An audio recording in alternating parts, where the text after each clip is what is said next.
Betul. Menurut you gimana? Ini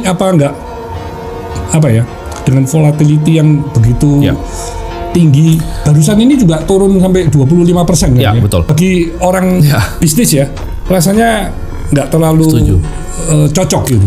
Volatilitas tuh harga yang dibayar untuk performance menurut saya kalau di financial market. Contohnya Pak Hermanto kalau nggak usah beli Bitcoin, belinya Nasdaq deh. Itu kan indeks 100 saham teknologi terbaik, ada Google, Nvidia dan lain-lain. Kalau Pak Hermanto beli pas .com bubble tahun 2000, itu butuh 18 tahun Pak untuk recover dong.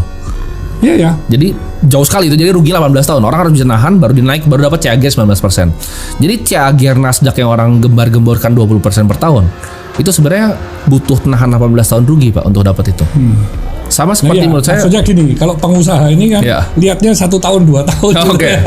Kalau sampai segitu panjang ya sudah bankrupt duluan gitu. Mungkin jawabannya beda skill set. Kalau saya lihat Pak Hermanto ini lebih seperti private equity yang duitnya Pak Hermanto pegang sendiri, family office formatnya. Jadi di mana Pak Hermanto beli dengan pengendali ya kan, kayak Cleo. Pak Hermanto tahu persis bisnis itu cara ubahnya gimana, yang biasanya nggak semua orang punya nih skill setnya.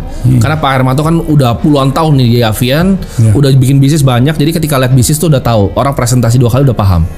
Tapi nggak semua orang seperti itu, nggak semua orang punya kemampuannya. Jadi orang ada yang manfaatin public market, yang mereka bisa analisa, oke ini earningsnya berapa, pertumbuhannya berapa. Jawabannya ketika apakah Bitcoin ini sekarang susah naiknya, pasti Pak. Karena ini kayak balon kan ibaratnya. Kayak BCA lah kita sebut. Udah besar. Balon tuh 1000 triliun tuh berat Pak untuk naik. Jadi jawabannya apakah CAGR BCA akan tetap sama 19%? Jawabannya nggak mungkin. Pasti dia akan turun ke bahkan 8-9%. Gitu. Itu udah termasuk dividen ya. Sama seperti Bitcoin, ketika dia 190% dari awal inception, sekarang saya targetin, saya potong banyak aja Pak. Saya potong mungkin ya 25% target saya.